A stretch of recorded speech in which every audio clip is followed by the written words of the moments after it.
Welcome to Elevate Your Event, your favorite podcast for transforming fundraising events. Join us weekly for expert tips and creative ideas to make your next event a standout success. On this episode of Elevate Your Event, we are joined with our friend Kevin Spykerman from auctionpackages.com as we learn about different auction item types and how to incorporate them into your event.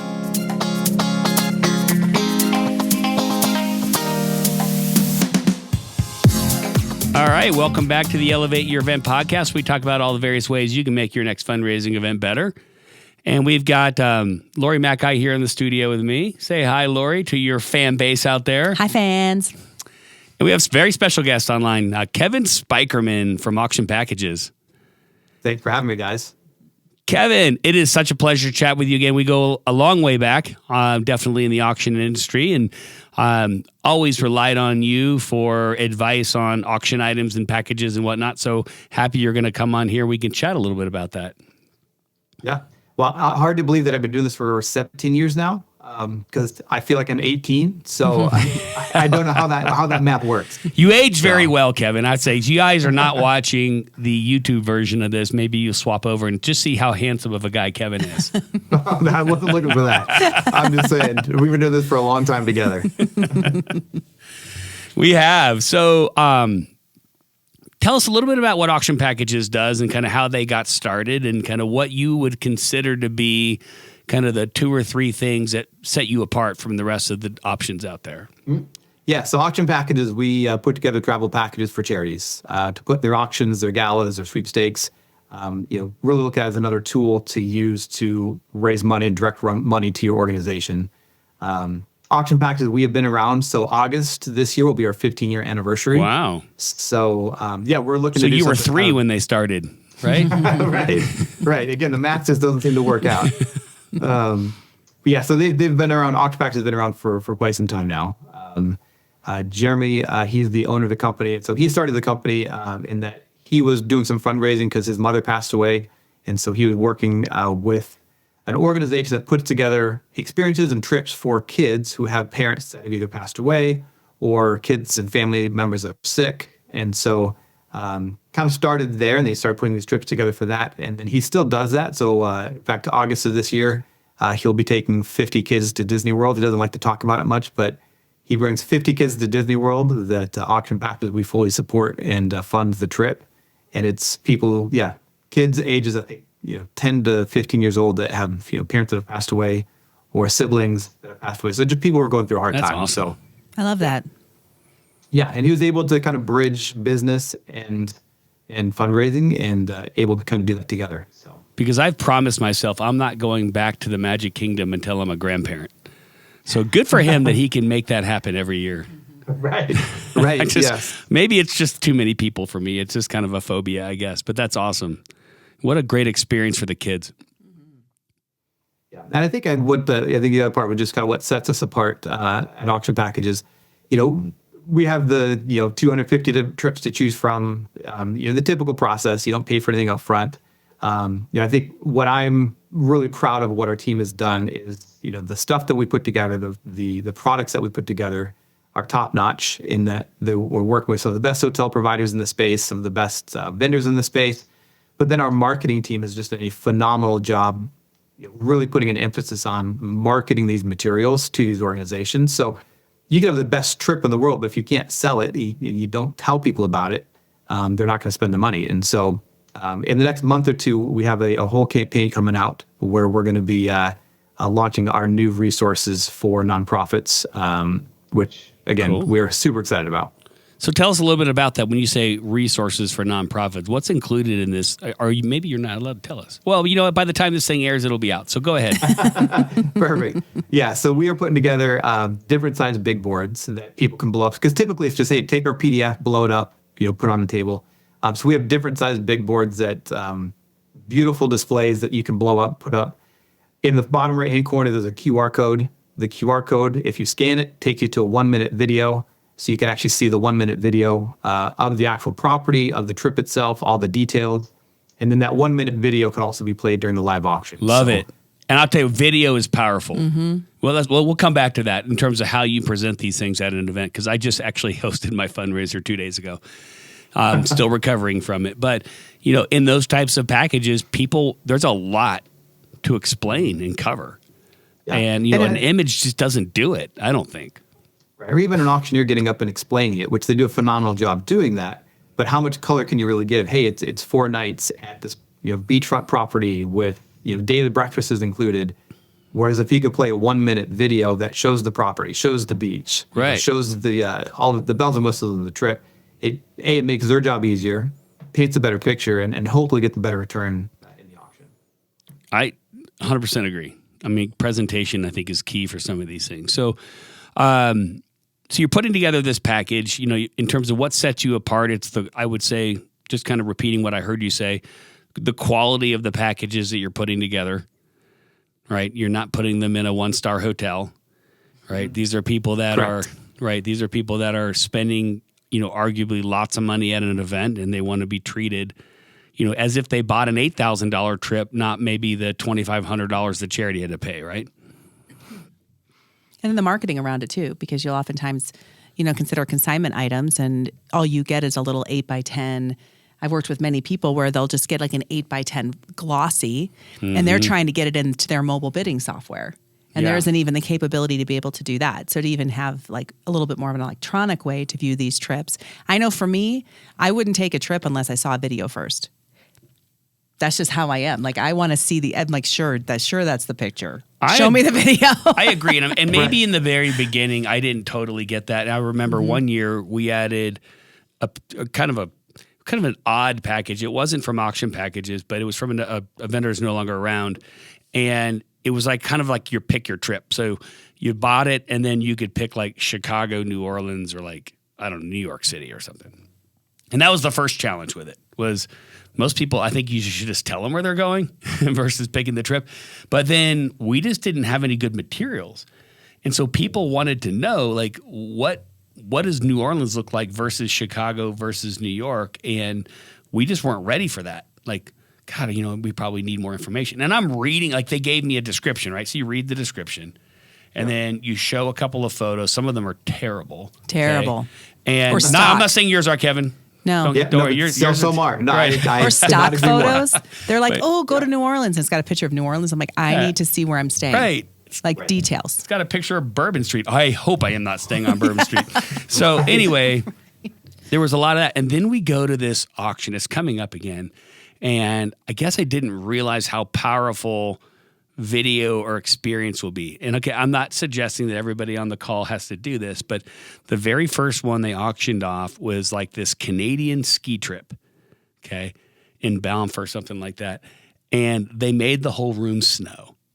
And they had videos they had giant screens on both sides, and it's these dudes skiing down the hill, and then they, drone in to the hotel and show you what you're going to be doing for the week. And this fake snow's coming down. The auctioneer's getting excited. Everybody's getting excited. I was like, that is cool, right? That is cool. They had, you name it, they had some sort of experience, right? They did some African trip, and then these African drummers come in from all 4 sides, and they're beating on the drums. Anyway, just to tell you, presentation does matter for sure. So, would you bring the African drummers, Kevin, if I bought a trip from you to Africa?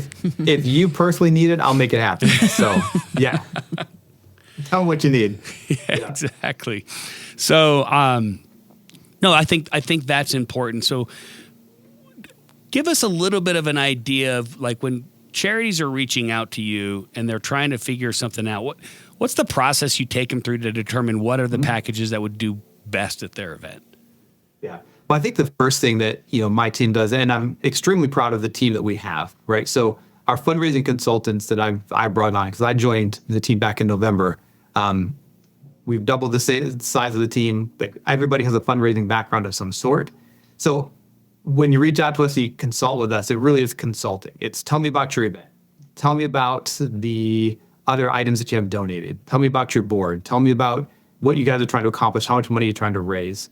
Because I think with consignment, if you're lazy with it, you say, I'll just take 10 of them and we'll see how it goes. Or I'll take 20 of them and we'll just see how it goes. You're never going to be successful. That's a lot. 20 is a lot. Yeah, well, that's just it. When people want that, it's hold on a second. As I say, consignment is like a hammer. It can build a house or put a hole in the drywall, right? So consignment is a phenomenal tool that can be used and be a phenomenal asset if it's used properly. So consulting with us, we really kind of want to get you into the right products. 1 trip, 2 trips, maybe 3. Yep. Because if you use 1 trip from us, you could end up having 5 winners because you can sell them multiple times, right? And so that is a nice feature of our products.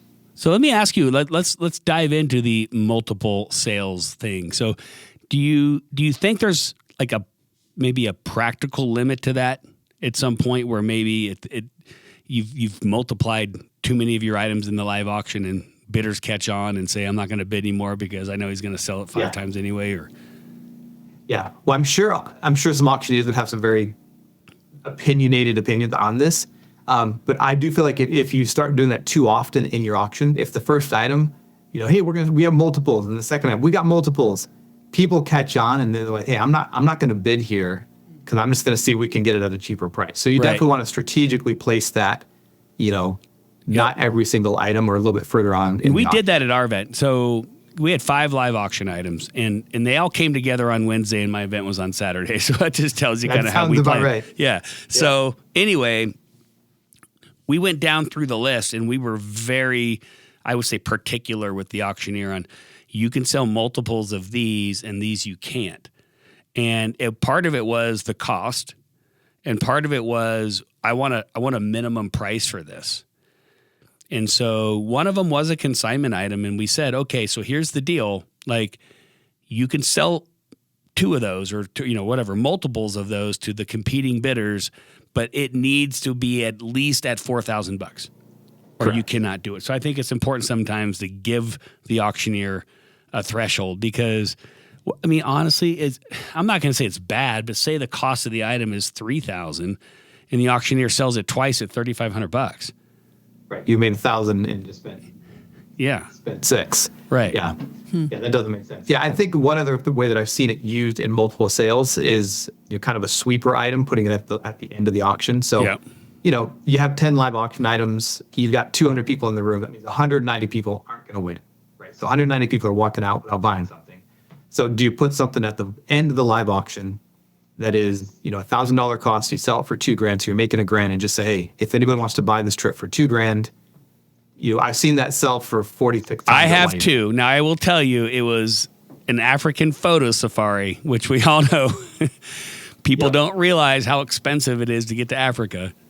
Right. Yeah. And they sold it for $1,000 and I was like, oh my God, African photo safari for $1,000. They sold like 13 of them. And then there was a little bit of a backlash when everybody realized that it's like a $2,000 ticket.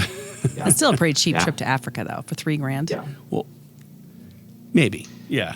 Pretty good price. Yeah. Well, and I think some of the trips out there, and I don't know who that provider was, but I will say when working with a consignment company, like I'd be very careful, like if it's a 50-50 split, like, hey, use this trip, whatever it sells for, we get half and you get half. Right. Because I think there's some providers out there that'll do that, like a sweeper item like that at the end. We'll just sell it for $1,000 and it's 50-50 or whatever. And again, I don't know who you guys use, but we take the stance that we as a company should get more money because of the generosity of your bidders or of your donors that night. So if someone wants to spend $10,000 on this trip, right, why should we get $5,000 if we would have taken $1,000 if it sold for $2,000?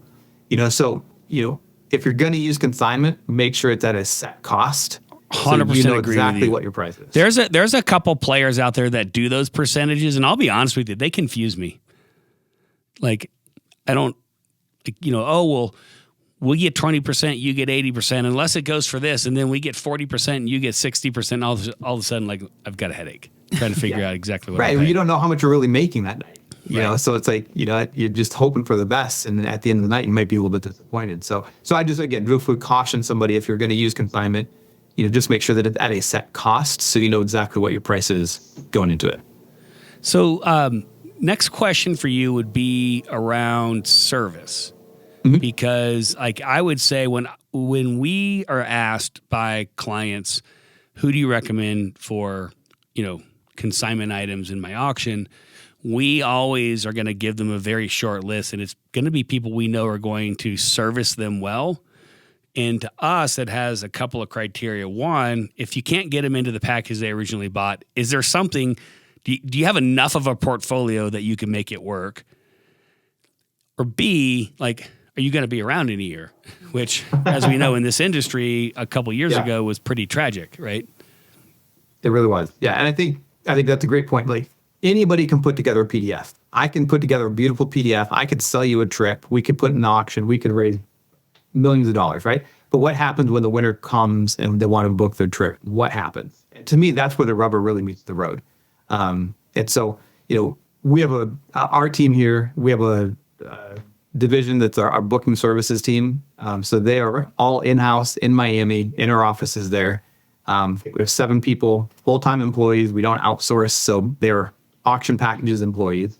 And their sole job is to book these winners' trips. So when Mr. and Mrs. Smith reach out to book their Porto package, they booked it hundreds of times from other people. They're able to get them in, make suggestions, take care of them. If for some reason, let's just say, we've had something where a provider, hey, this hotel provider isn't part of the program anymore, we can either still get them in because we've negotiated that, or we'll put them in something better or similar in products. So to your point, the rubber meets the road when somebody wants to book the trip and making sure that it's fulfilled as written. Mm-hmm. And that's what we go back to. What was the PDF? What was the description? We will honor exactly what the description is that we provide you. Right, that you provide. Not the one that charity might post. The one when we did, when they leave out all the blackout dates. But that goes back to all the all the promotion material that we provide. Like, we provide you the video, we provide you the big board, we provide the PDF, the descriptions. Like, we will stand 100% behind that. So, and our team's phenomenal. Like, I'm love our team. So Anna Rios on our team. I was we have an unfair advantage because we have Anna. Anna, she helps put together the packages. She helps fulfill the packages. She's just a phenomenal resource for us here on the booking services. No, that's great. And the reason I bring that up also is because, we at Handbid, we dabbled in the whole consignment thing years ago. Gosh, 6 or 7 years ago. And we decided we would start reselling some of these, not through you guys or anything, but through some other providers. And what we found was kind of 2 problems. One, the provider thinks they sold a $3,000 villa in Costa Rica. Our client or the guest going thinks they bought a $9,000 villa, and they want to be treated like they bought a $9,000 villa, not like they bought a $3,000 one. So service was definitely something that we noticed right away some of our providers were not doing a good job of. The other one was, I'm curious what your thoughts are on this. We wanted, not all inclusive, but we wanted kind of all of the I's dotted and T's crossed. So if I'm going to sell you a villa in Costa Rica or Cabo, I want airport transfers included because I don't want you having to mess with that. And so figure it out. And we just had so many providers that struggled with kind of putting the ancillary pieces together. Give them an option for a chef or give them an option for airport transfers so that they don't have to figure out how to drive an hour and a half from the San Jose airport to wherever this villa is, right? Yep. Yeah. So that's one thing that you'll see. So like with auction packages, we've made a conscious decision to remove airfare out of all of our packages. So we don't provide airfare. We found that over half of our winning bidders, we were refunding them the air portion of it because they had their own miles or their own points. I think booking flights these days, you can go on your phone. Are you trying to put them on Spirit, Kevin? Come on. No. Funny. A good friend of mine, he's a pilot for Spirit. And okay, well, tell him I apologize for that bad Spirit joke. That's all right. We give him enough grief already. So he gets it from us. But we've taken that out. So what that does is that allows us to lower the cost of the trip to the nonprofit. Because if we're going to refund half of the winners the air, why not just pass that refund off to the nonprofit ahead of time? So you'll see that we've made a conscious decision to remove that. It also just helps with logistics, helps with the booking services team, helps with the winning bidder. Because like I said, they want to go on United and they want to go first class and they've got their own miles and points. Yeah. So, we decided to do that for them. Oh, very cool. So let me ask you, how do you find new places to go? Is this part of your, I want this job if this is part of your job, by the way. If you get to fly around the world and find new destinations, is that, How's that process work for you guys? Yeah, how do we get that sadly, job? I'm not on that team yet. So How do we get on that team? yeah. Yeah. So we have a team that does go out and resource and source different products and services and locations. In fact, today, Jeremy, our owner, he's actually in Portugal looking at some properties to make sure that we're getting the right ones, we're getting the best ones, they're in a good location, they're not in a bad neighborhood. So we do send teams out to go and do some of this You're welcome research. to send us out. Kevin. Yeah, I tried. Send us out. Yeah. We'll investigate some for you. But that is important, right? I mean, it's interesting talking to some of the, you guys and some of the other providers in the industry just about, some of these properties around the world where people, you hear the horror stories, right? They show up and, places infested with insects or rats or whatever. And, it's in a dark, danky area or, the photos just don't do it justice. And so that's why, again, we go back to, working with providers we know are going to give you good service and a quality product. You guys are definitely on that list for who we recommend our clients use. Yeah. Well, we have a short list of hotels that we work with, right? Yeah. Hilton, Hyatt's, Fairmonts, Four Seasons, certain caliber, right? We want to make sure that, it's somewhere that you'd want to go and stay at. Like there's plenty of options in New York City, but there's also some bad hotels, right? That look good on paper, but they're not great. So, Hilton Midtown, things like that are the locations that we want to use. Well, cool. Let's transition our conversation a little bit from consignment items to really just chatting about items in general, like how to solicit items. So yeah, of course you can go out, you can find consignment items. If you are a part of a nonprofit, we definitely recommend auction packages. But what if you are just chatting with your board and like trying to get information about getting out there and soliciting items? What kind of advice do you have for our nonprofits? Yeah. So I think what I tell people is in a perfect world, consignment doesn't exist, right? Because everything is donated, right? Like in a perfect world, you have everything donated. Everything at the event goes to your cause. But I think using your board and using their network is really where it starts. And so, what you and I were talking, I spent a year over at Charity Buzz working with that team there and really helping coach nonprofits on their board. So I'd have nonprofits send me a list of their board members, 15, 20, 10. I would spend a few hours looking at their networks on LinkedIn, looking at, what businesses they own, which, companies do they support, and really putting together a short list for this board to say, hey, not sure if this is 100% on point, but let's start here. These are the 20 items that I think your board should be asking for in terms of, tickets to professional sporting events or vacation homes or things like that. But I think if you don't give your board any direction, you just say, hey, what do you have? Right? Board members are like, I don't have anything.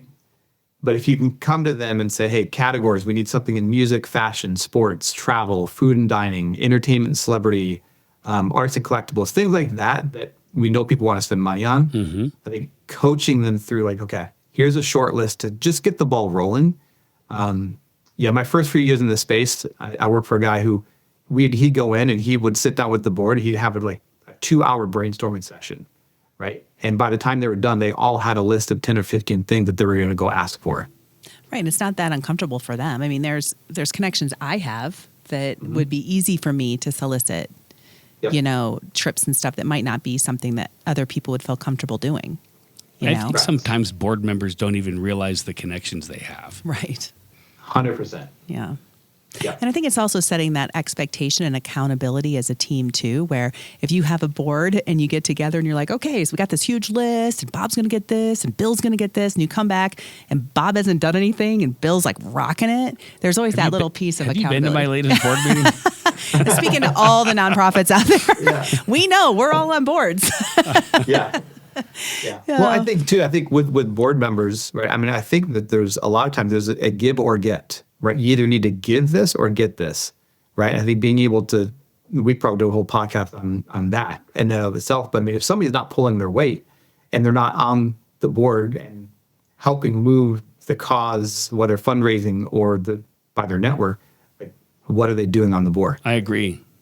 That's true. You're very generous because I have a give and get model with my board. Yeah. Give and get. Yeah. So, but you're there for a reason. I mean, you're there. You're there for a reason. And, for PWSA, I mean, most of our board members are parents of Prader-Willi kids, so they should be inherently intrinsically motivated to do both, right?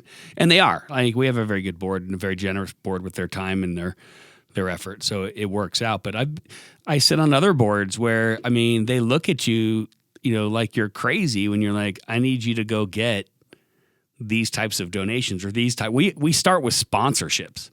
So before you get me an auction item, how about you go to your company and try to secure a $2,000 or $3,000 sponsorship? Yeah, and see where that goes. But it's on the item front. I like your approach. You're saying, okay, we're going to look at kind of the profile of the board members, who they're connected with, kind of what their network looks like, and then let's go out there and suggest, 10 to 15 decent items that they should go get. And maybe not being super explicit on what it is, but say, hey, go to Fleming Steakhouse and get us a chef's table donation or a donation for 5 or 6 people or something, right? Something like that. Yep. Exactly. Something like that where it gets the ball rolling, right? Because they may look at that and say, well, I can't get that, but I can get something similar, right? So like it really just starts the conversation of like, what are we trying to target? Because if you just go out and say, go get 5 to 10 awesome auction items, like what does that mean to them, right? Because that could mean something totally different than what you're looking for. And leverage their hobbies too, right? So on this board I'm on, we have an event coming up in September. I've got arguably three guys on that board who are high-end wine collectors. So my suggestion to them was just go down in your wine cellar and get a couple $100 bottles of wine. Let's put a wine basket together of some really good high-end stuff. And they're kind of thinking, well, that's actually not hard. Now, it's going to be hard for them to part with some of that wine, but they'll get over it. Well, they can buy it back. I said, fine, then go to Cake Bread, who you obviously are in their wine club, and ask for a donation and see what you get. Right? So you can kind of go both ways with it. Or golf, right? I mean, hey, go to your country club and ask for a foursome. Mm-hmm. Exactly. And I think giving them specific asks that they can go after, right, it sets them up for success, but it also sets your event up for success. Because if you go and say, hey, I gave you 10 phenomenal ideas based on your network, and you came back with nothing, let's have a conversation about what we need to do differently. Or, hey, thanks for getting 5 of them. That's perfect. And I would say, obviously depending on the city you're in, but like for you, if you're on a board, someone probably can get, Dodgers tickets or Chargers tickets or, there's something there, right, that someone's connected to. Here it's Broncos tickets. As bad as the Broncos are, people still want to go to the games. So, but it's important. I mean, you just have to ask, hey, give me some Broncos. Does anybody have season tickets or anybody know someone with club seats or, well, be more than happy, anybody who's listening, reach out to me. I mean, I can't do this all day, every day, but if there's a few organizations that are looking for just a head start on, hey, here's my board, what should I ask for? It's actually quite fun to kind of start looking through their networks and who they're connected with. And like I said, just based on my time at Charity Buzz, working with, asking for all the donations of what Charity Buzz does. Right. I kind of have a nice short list of things you could ask for that people are going to spend top dollar for at auctions. So what do you think? I mean, and maybe we'll mix in consignment or not, but since you did spend some time at Charity Buzz and there's some really high-end stuff there, like, what do you think sells well in a live auction? Is it that experience? Is it like the CMTs or playoff games, or is it going to be like a trip to the beach? Yeah, it's loaded question because it really does depend on the demographic in the room. Mm-hmm. But really, people are looking for that once in a lifetime experience that maybe they can't buy somewhere else, right? Like if it's just a few nights in Mexico or a few nights in Chicago, I can go online 2 weeks from now and buy it myself at a great price. But now if we're talking Tuscany with wine tours and tastings and maybe a helicopter tour, like something that it's kind of all, like I haven't done that before, or tickets to the Masters or tickets red to the Masters. carpet. And the Masters tickets are hard to get, right? And there's a lot of fake ones out there as far as I know. Yes, you got to be careful who you get them from. So I think if you're able to deliver something to your audience that is unique, is exciting, speaks to their needs, like I said, Broncos tickets for your neck of the woods, right? If you could get, I say playoff tickets, but we got to get to the playoffs first, but right? If we could get baby there, steps right? here, Kevin, baby steps. We got a new quarterback. Yeah. We're hopeful. Yeah. We have a couple new quarterbacks, don't we? We Bo Nix. We're hopeful. We like Bo, except he beat Liberty, but we won't talk about that. But I think you could poll your attendees beforehand and just say, hey, where are you looking to go this next year? Send out a Survey Monkey. What would I you like love to that see in the idea. auction? Actually, I do I too, really Kevin. do. Like, hey, so if you aspirationally, where would you want to go? I like that. I think you also need to kind of understand what's the buying power in the room, because I honestly don't think at my event I could maximize Masters tickets because they usually go for like $10,000 a piece. Yeah. Yep.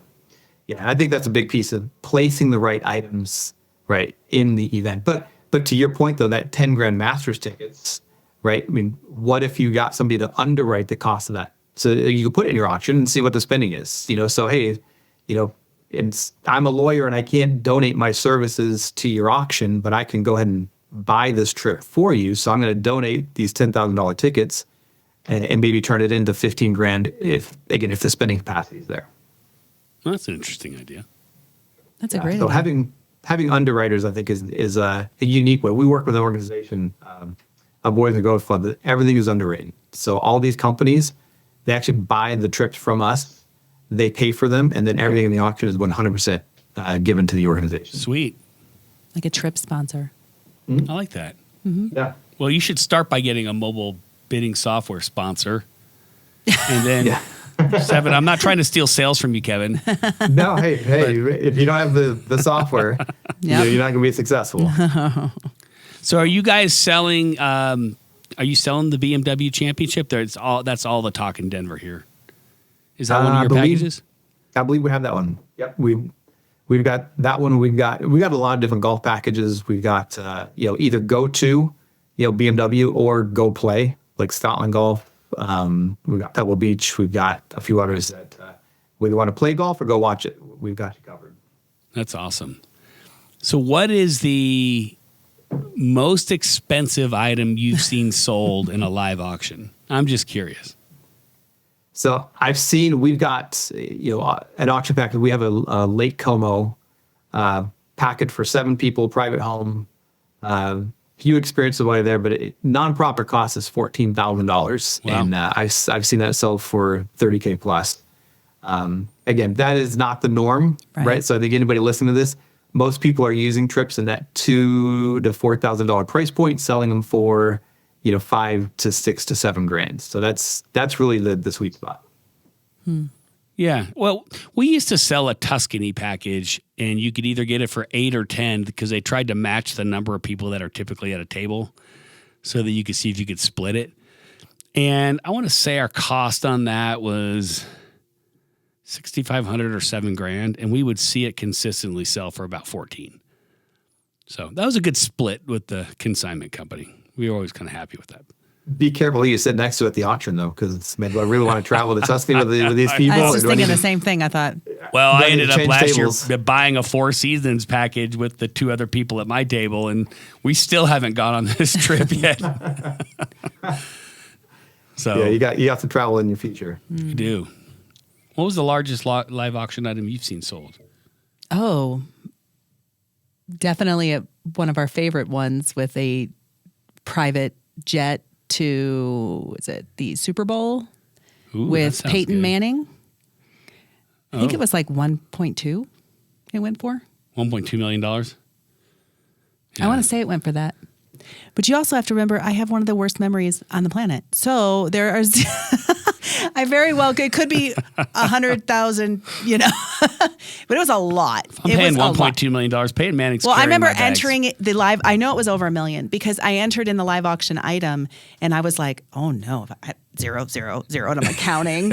Or do I have enough in there? Because we don't use commas or decimals in Handbid. So I'm like, You can, Make put sure it- you can put them in. We just strip them out. make sure I put, They're not important. make sure I put, enough zeros on that one. I was a little stressed out. I didn't want to be like 160 I remember million. that one. You got to fly there to the Super Bowl, and then you got to hang out with him in Kirk Herbstreit. And you got to have like lunch with him. It was like a Yes. whole like really cool thing. I think it was for 4 people. Yeah. I mean, it was really a neat experience. And the Super Bowl, I mean, how much is tickets just to go? Kevin, Super I Bowl? stopped bidding at $500,000. I just want to point that out. I'm the one at those auctions that likes to just quickly at the very beginning, I'm like, paddle, And then I'm like, hide it for the rest of the Be time. careful. Who wants to start us off at $1 million and you're not paying attention? You raise your paddle. I will do it too. I'm so weird like that. I like the excitement of a live auction. Laura, just use a company card. Oh, Totally. Yeah, I think I saw last year Julie Roberts donated a lunch with her, 2-hour lunch, and so I think it sold for $140K. Yeah. And which was great because that was fully donated to them, so the That's organization cool. got $140,000 for 2 hours of time. Like that's fantastic. we saw Textron Aviation donate an airplane, and I want to say it went for maybe $600,000. It wasn't the, Peyton Manning $1 million item, but it was. I was impressed, and they donated it. I thought it was cool. I love the idea of corporations. I would love for them to donate that to my charity. Oh, we'll work on that. $500,000 airplane. Can you imagine? I don't think I'd have any buyers in the room. I was just thinking, who's going to buy a $500,000 airplane? Not at my event. I love my donors, but they don't have that kind of cash laying around, I don't think. That's why we were saying earlier, you got to definitely know your audience and know what you think you can get away with. And we've sold, I think the highest live auction item we've sold is probably 12 or 15,000, somewhere in that range for, Thailand for 8 or something like that. That's great. Yeah, that's great. Yeah, I think as you're working with your board too, I think people want, to your question earlier, people want access, right? But like it doesn't necessarily have to mean access to a trip or access to an experience, but it could be access to a person, right? So like, who is one of your top sponsors or donors, or do we have a celebrity who, is, one of our spokespersons, right? Have lunch with them, right? Like you'd be surprised. People will spend, $5,000-10,000 to have lunch with somebody. Well, I sold $9,000 worth of dinners that I have to cook at my event. So gourmet dinner for 8 with Jeff and Nate, my brother-in-law. He's a fantastic I would cook. have totally bid on that if I was there. I would have got some friends to go in on that. And then I would have asked for a there's a lot really of expensive splitting meal. of that item, but we sold 3 of them for $27.50 each. And so... And it's fun. That's the labor of love. Those sometimes you're right. I mean, sometimes the item that you need to sell is right in your back pocket. Yeah, but you don't think it is, right? Like you just you're not thinking like, what should I ask for? What do people want? People want access. I want access to that celebrity who's your spokesperson. If I could have lunch with them, that's a great addition. Yep, politicians. Well, our musicians. MC was on American Idol. You think I should have sold him? Yes. Yes, absolutely. He could have pulled out his little ukulele. He could have. He We're does sitting more in than his that, studio right now, so he's probably listening to us. That would have been cool, actually. Yeah, I didn't think about that. Voice lessons from Mark Labriola. What do you think? Maybe. Sell it. Yep, sell it. It's so good. I tell you what, like this is the fun part, right? Is, kind of getting to dream up these items and kind of put them together. And then we always put like the little extras in there, right? It's like, I don't know how this one came together, but we ended up with Broncos tickets that evolved into a John Elway signed football with the Broncos tickets, and then a Coleman cooler and an entire tailgating package. And all of a sudden, it was the ultimate Broncos fan pack, and it just started with Broncos tickets. So, Yeah. But I think that goes to the power of suggestion, right? Yeah. Like we have the tickets, so somebody else came in and said, "Oh, I can add on to that," Right. and somebody else came on and said, "Oh, I can add on to that," because you gave them an idea, right? So they had that idea, and they kind of roll with that, as opposed to just, "Hey, what do you got?" right. So, And it works for your stuff, too. I mean, it's like, we would say, hey, here's a wine tasting trip to Northern California, and here's what the, kind of the itinerary is, but maybe we could get some donations from some wineries in that area as well, a private tasting or a barrel tasting or something, just to kind of throw in to it. And those are just easy phone calls, but no one wants to buy a barrel tasting at a random winery in, Northern California without other things to do there, right? Without the hotel and the experience and everything else. So yeah, adding those little extra things. it's easier to ask for those extras. Like if you already have a trip to Nashville, like, hey, we already have this trip to Nashville. We already have this dinner. Would you donate a barrel tasting of some sort? Right. Right. We're working on that because I have a cousin that owns a couple of breweries in Nashville. And so we sold a Nashville trip, and now it's like my wife keeps bugging me. You need to call and see if he'll do like a tour or something like that. Okay, I'll call. Yep.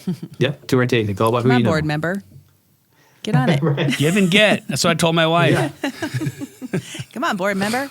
So since I have you both on here, like what would you say are some of like the, I don't want to be negative about it, but just like the not best auction items that people come up with? Like what are the least? For live or just for in general? For general. Like what would you say would be like the least participated in type of auction items?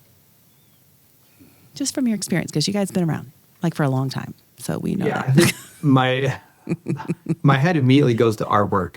Can be I think artwork is so suggestive. Yeah. Unless it tells unless a story it's an art of- auction, right? Like, and then, then you're exactly. Yes. Right. Art auctions go for it. But I think if it's a typical gala with a normal live auction and if you're trying to put pieces of artwork in there, it's hit and miss just that if you I agree. I think any household good is a furniture. tough sell.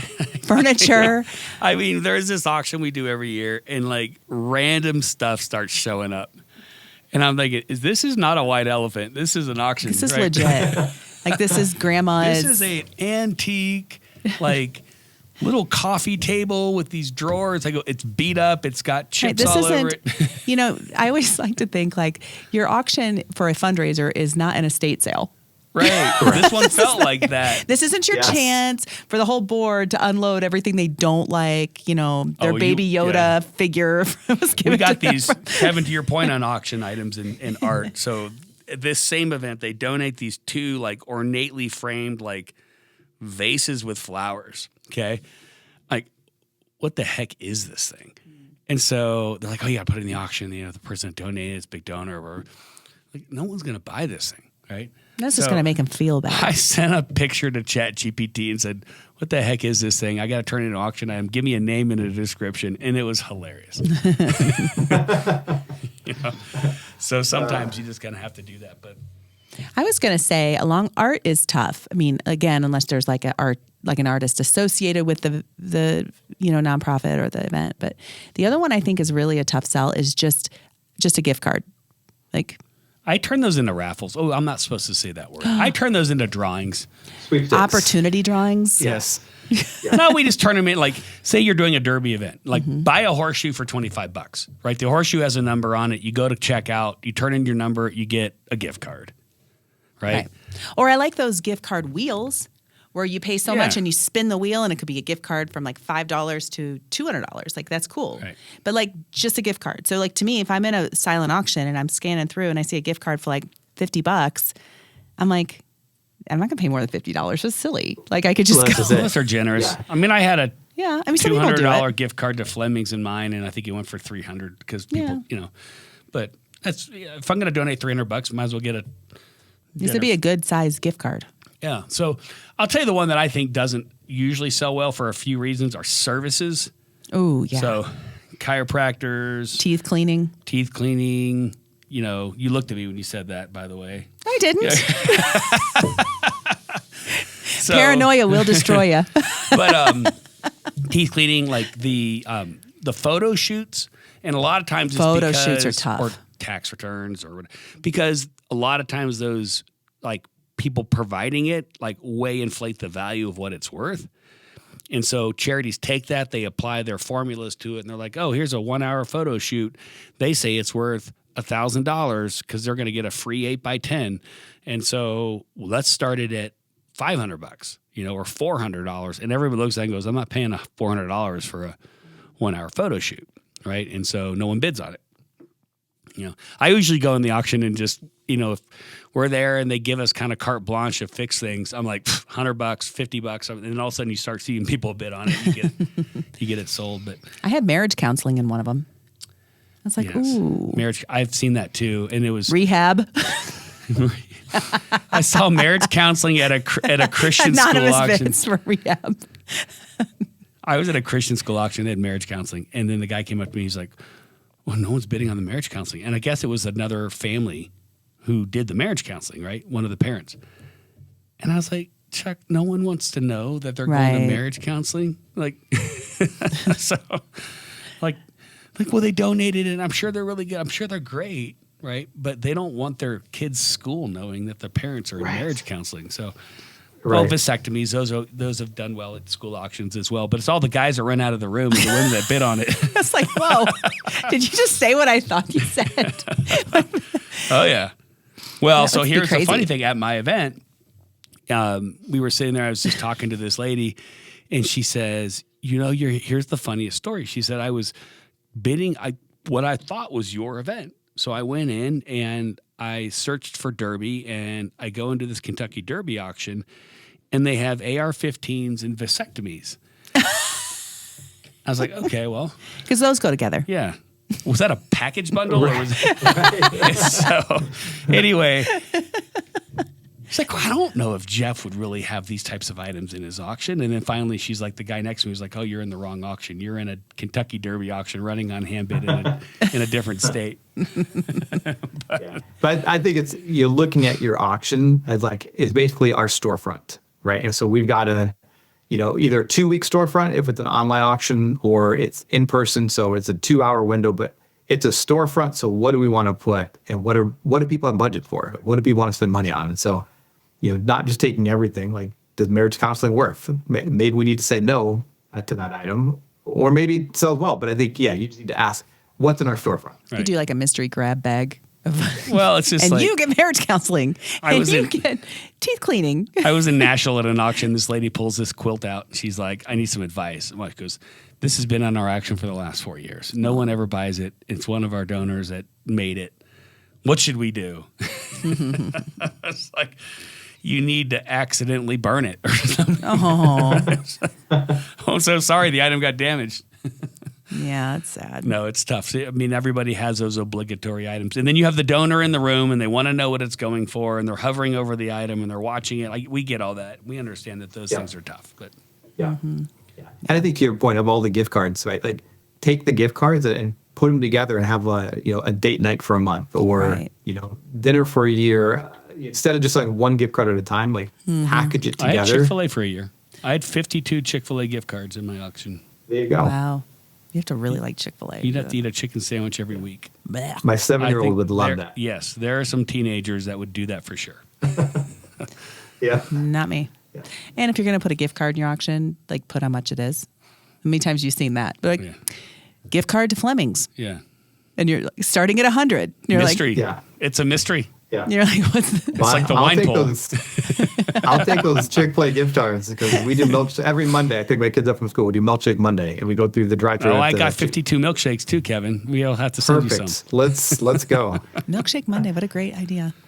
That's Awesome. It's fun to brainstorm about items and come up with the names and then send them into ChatGPT, which one of our board members just thought was the best thing ever. She was laughing so hard because she didn't know how to use it. So then I'm like, she writes, I said, tell it to shorten it. She goes, I can just say that. I said, yeah, shorten it. 2 or 3 paragraphs max. So it rewrites it. I said, tell her to make it more fun and enlightening. She does. I said, tell it to throw a dad joke in there. So it throws a dad joke in there. We love ChatGPT. Yeah, I mean, It's one of my favorite look, things. This is not data that you need to protect, right? These are auction item descriptions. Use AI, write them up. Have I'm fun. not saying, hold on, we don't want them messing with Kevin's descriptions. Those are professionally written. We're just talking about all the other stuff. Yeah. Yeah. And I will say our descriptions are professionally written. We got a gal on our team. Her name's Eva. Fantastic writer. She wrote for Wonder Woman 1984. So she's Oh, there you go. phenomenal writer. So you don't need to do anything with our descriptions, because we've got a trained professional. There you go. That puts them together. So Well, with Wonder Woman 1984, I think it's time to wrap up this session of Elevate Your Event with Oh Kevin. my God, Kevin, it's so fun to chat with you about this stuff. Yeah, we love Kevin and auctionpackages.com. So make sure you reach out to Tell him. Jeremy I'm waiting for my invite to Portugal. yeah, he's there right now if you want to head out. So he's, You can pay as much money as you want to go hang out with Jeremy in Portugal. Drink some Portuguese wine. I love it. All right. No, this has been great. Kevin, thank you so much for joining us on this fine Tuesday afternoon that we're here. Hey, if people need to reach out to Auction Packages, how do they get in touch with you guys? probably the easiest way, just send me an email, kevin@auctionpackages.com. Super simple. Or you can go to our website to check us out. But if you have any questions, if you want to send me your list of board members and hey, what should I ask for? Shoot me an email. I'm on. I'd love to see how many I'm of those I sending can you do my for list of anybody. board members. All right. Send it over. I'll take a look. All right. Sounds good. All right, guys. Thank you guys so much for joining us. We're going to wrap up this episode of Elevate Your Fem podcast. Until next time, happy fundraising. We hope you enjoyed this episode of Elevate Your Event and you learned a little bit about auction items and how to incorporate them into your event. A special thank you to Kevin Spykerman with auctionpackages.com. If you enjoyed our show, please take a moment to leave us a review. You can find us on Apple, Google, and Spotify. Don't forget to subscribe for more great content. And if you're a fan of video, check us out on YouTube. Until next time, happy fundraising.